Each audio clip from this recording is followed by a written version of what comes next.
Hello and welcome to From No Crypto to No Crypto. This is Blockchain Wayne bringing you another cryptocurrency podcast. Today's episode brought to us by Concierge Club, a mobile private key wallet and point-of-sale solution. Concierge Club makes purchasing easy, safe, and the overall process more efficient while costing less, helping to make crypto mainstream. All right, let's take a look at what's going on with the market today. Over the weekend, so we haven't done an episode in about 3 or 4 days. About a little bit of a cold over the weekend. Looking at the market cap, not a whole lot has happened. We saw a little bit of up, a little bit of down. Current market cap, total global market cap is at $211 billion. Bitcoin dominance sitting at 52.23%. Compare your notes. It's not much different than what we saw not too long ago. The biggest loser over the weekend has been Bitcoin Cash, seeing those gains from the previous run up wiped out, even though the hard fork for Bitcoin Cash is only a few days away. I think what's scaring a lot of people off is the controversy about which way it will go. So that is all pretty much that's happening in the market. Let's take a look at some news and see what's going on. So I'm going to share a few articles, some information from a few articles that I covered over the weekend and posted. And really one of them I want to talk about when we look at the market is about, Bitcoin and as a store of value and as a transactional currency. Many people say Bitcoin doesn't meet the test because it's so slow. Now, I want to dispute that a little bit because you want to look at transactions per second is not always the most important when it comes to a payment system. Sure, when you're looking at micropayments, right? If I'm buying small items every day as a micropayment, it may not solve the case, but you know what? There's a lot of other altcoins that do solve that case, but that's not always most important. And here's why. Sometimes it's the cost of the transaction. So on a Bitcoin network, whether it's a transaction for $100 or $1 million, it costs the same miners fee to process the payment. So just recently, a couple weeks ago, well, actually getting close to a month ago, October last year, a $194 million payment was moved on the Bitcoin network with a mere 10-cent fee, and it was nearly instantaneous. So throughout the old banking models, it would take weeks of paperwork, days to settle, a lot of compliance workload just to clear a payment that size. And while credit card network operators mostly focus on processing small payments, the users of Bitcoin are typically relying on the network for larger payments. The average Bitcoin transaction is $100 or more, right? As opposed to your microtransactions, which are a few dollars, $3 or $5 a piece. So give you an example. So not too long ago, so Chinese billionaire Liu Yiquan, not even sure if I'm pronouncing that right, but that doesn't really matter. He purchased a painting worth $170 million with this an American Express credit card. Due to the rarity of the transaction, $107 million credit card purchase was reported. All the mainstream media outlets were given it hype, national television networks. It's not normal for an average credit card user to purchase anything more than $10,000 to $100,000. Mostly, all transactions are less than $10,000. So just take this into account. So American Express is very similar to Visa, MasterCard, a lot of these other ones. So let's just say, hypothetically, a conservative fee of 2.5% would have been charged on that transaction, right? The seller would have paid $4.3 million to American Express just to process that transaction. A Bitcoin, where we just talked about a Bitcoin transaction for $24 million more than that, was only 10 cents. So what do you think is the better technology? So that's something we really want to take a look at. That is one reason where cryptocurrency can solve those problems, right? Another thing, looking in the news today that I saw over the weekend, is there is a growing number of Bitcoin ATMs making their mark on the world. It's expected to surpass 4,000 very soon. And now, granted, that is just peanuts compared to the number of regular ATMs. Think about how many regular ATMs, you currently have in your town. Now, I don't live in a very big town, but I can tell you there's hundreds of them everywhere, right? So where can Bitcoin ATMs come in? As we see more mass adoption, as more people are exposed to what this is, and you start to see the value in cryptocurrency and blockchain and how it can reestablish that trust, then you will see a really big rise in these transactions. 2 years ago, I went to make a Bitcoin ATM transaction. It was actually my first ATM. My first Bitcoin purchase was made through a Bitcoin ATM. So took a ride out. New Orleans is about 45 minutes from where I live. Did some research, downloaded an app called Coin ATM Radar, drove to New Orleans, and there was only one in the area, right? Only one, and it wasn't in a good part of town. It was in a little gas station. It was kind of sketchy. But that was the only option at the time. Now, when I pull it up, there's at least 15 to 20 in the New Orleans area, which is a decent amount. There's still, I mean, when you think about it, compared to normal number of ATMs, it's still a huge upside, up potential. And then when I look up in other surrounding areas, big cities, at least around me, Baton Rouge, Lafayette, Louisiana, they all typically only have a couple. And when you look up even big markets like your Houstons, your Atlantas, yeah, there's a good amount of them. But compared to convenience, there's still a lot of room for expansion. So the machines make it easy to buy Bitcoin and altcoins with fiat currency. Currently 6 Bitcoin ATMs come online every single day. Sounds like a lot, but globally that's not a lot. And here's something to think about. So about 40% of Bitcoin ATMs right now allow users to buy and sell cryptocurrency. Now, most of those only support Bitcoin, and a handful support a few others. About 60% of Bitcoin ATMs right now currently support more than one cryptocurrency, more than Bitcoin. They support at least one or more altcoins. That's not saying a lot. So if you look at the videos I did a few weeks ago, when I was traveling through Los Angeles and Las Vegas, I did a couple of videos on a Vault Logic ATM that's going to be coming out now. Speaking with one of the guys that's one of the main distributors behind it, there's a huge upside for this, and it's very interesting to see. Vault Logic offers right now currently 10 different cryptocurrencies with expanding for more in the near future. Going to be able to offer a lot of different cryptocurrencies on their machine. It allows you to buy and sell. So everyone they put out will help increase the number of ones that allow you to buy and sell. And if you look back several weeks ago, I did a video on how to sell Bitcoin at a Bitcoin ATM. I instantly, scanned the QR code from my phone, sent the money over, and next thing you know, instantly $20 popped out the machine, just to show you how easy it was. And then also, these machines are also going to allow you the ability to do some normal uses. So it also functions as a regular ATM if you just want to get cash from your bank.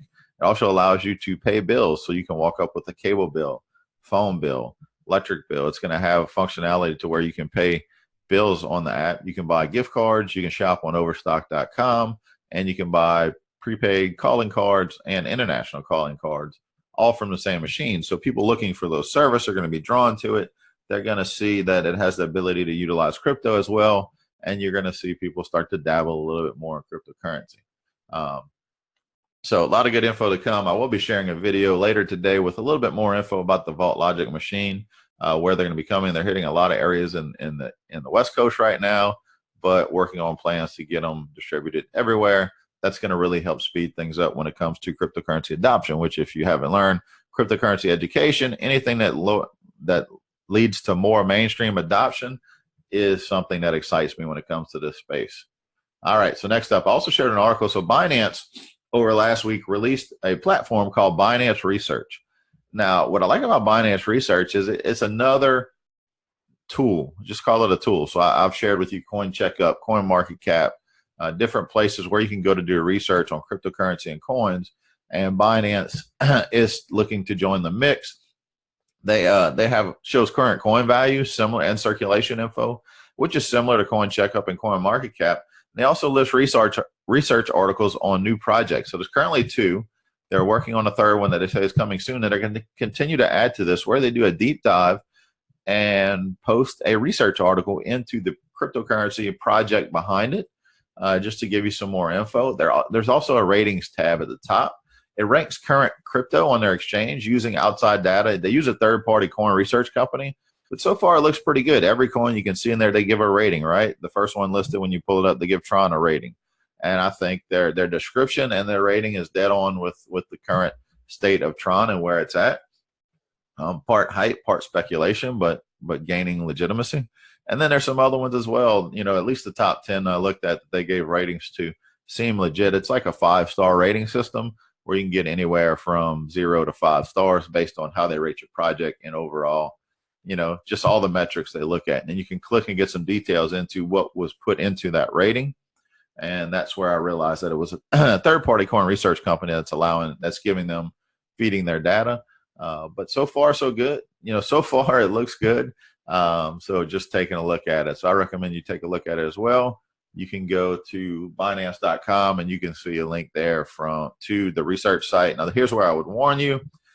Not saying that it's happened yet, but if you Google Binance Research, make sure you go to the right site, which is why I typically will go to Binance.com, which I know is their main site, and then find the link from there. Because sometimes Google can be misleading. It can give you a fake link, a link that is phishing just to try to steal your information that may look similar to the actual link, but it takes you somewhere else where they can steal your login information or other data. So just be very careful when you're looking up any of these sites mentioned. It's best to go to the main source and then go from there. Same thing as I mentioned in the past. When you see an app in the App Store or Play Store that is supposedly linked to an exchange, I would go to that exchange's main website from a desktop computer, from a normal browser, and see if they have a link in there directing you how to download their app. If they don't, it could be a fake app that's made to look like it's for that exchange, which we saw happen last year with the exchange Poloniex, where it was not authorized by Poloniex and some people's login information was stolen from downloading a fake app. All right, so let's move along now. Crypto education. Now, granted, the articles I shared so far are all geared towards crypto education, but I want to take a dive real quick into a topic of in our educational corner that can help you begin your journey or speed things along in your journey. So some people feel that may be daunting. You know, how do I buy cryptocurrency? You know, one Bitcoin is right now $6,400. Well, you know, most people don't have $6,400. Now, you know, you can buy, you know, pieces of things. The thing about cryptocurrency is they are divisible, and most of the time divisible more than, say, $1 or whatever fiat currency you're using. So I can buy 50 cents, $5, $10, $20 worth of Bitcoin at a time and just accrue over time. You don't have to buy one full Bitcoin at a time like you think when you buy an item. You have to buy the whole item. It is divisible. It's just why it passes the test of a currency, right? So dollar cost average is something that I've mentioned in the past, but I want to dig a little bit deeper in. So, you know, I've got, you know, a friend of mine that over the last, I'd say it's almost year and a half now, is every Friday he's been buying, and I don't remember the exact amount, but it's somewhere between $30 to $50 worth of cryptocurrency every Friday, right? You know, he was in a situation where it wasn't putting big money in at once, but was putting a little bit in at a time. And that over time is accrued to a great amount, as you can imagine from what's happened last year as well. Now, granted, everything this year has been downhill, but every time you make a purchase, even in the dips, even when things are down, even in a bear market, you're lowering your dollar cost average. So when the bull market does return, you'll be in profit much sooner. So in that scenario, it doesn't matter what the price is. You just continue to buy. If the price is going down, you're averaging your buy-in. And then if it's going up, same as well. So you're in profit a lot sooner, no matter which way, you know, the market is moving. So one app that I started using recently is Bundil. So Bundil is an app that allows you to tie your bank account to, and anytime you make a transaction on that bank account, whether it's you pay a bill or you swipe the card tied to that bank account, anytime there's a transaction, you have three options. The most popular one is that you can just have it round up to the next dollar. So say your purchase is $15.25, it'll round up and 75 cents will go towards a crypto purchase. And those accumulate, and every time it hits a certain benchmark, it'll make the purchase of that cryptocurrency. Now, Bundil does have a fee. It's not a free app, but it's something I decided to give it a shot. It's either $3 a month or $25 a year. I went ahead and paid the $25. I was going to try it out for a year, and it's spelled, like I said, it's spelled Bundil, Bundil. And the reason I feel some security and trust around this app is because it was on Shark Tank a few weeks ago, and Kevin O'Leary, who's on Shark Tank, bought 50% of the company. So he owns 50% of this company. So you want to make sure you have some kind of trust when you're looking at that. Gave some legitimacy to it. Now, the guy that developed the app seems to be a very good guy. I already had quite a few people that were using the app, but that gave us some legitimacy. And I've been testing it out for a few weeks. Now, you will need a Coinbase account for this because it allows you to link your bank account and link your Coinbase, and the Bundil app interacts between the two and allows you to make purchases in a matter of, say, 2.5 weeks. I've set aside $80 in cryptocurrency. Now, I did mention there's 3 different options. I only told you about one so far. So your 3 options are: you can have them round up to the next dollar.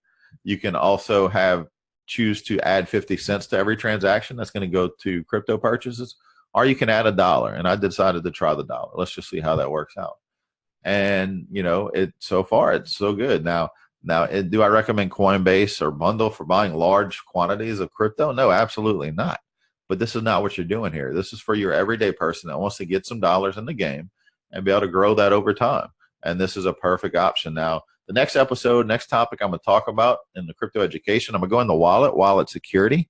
And I'm going to tell you why Coinbase is not the best place to hold large quantities.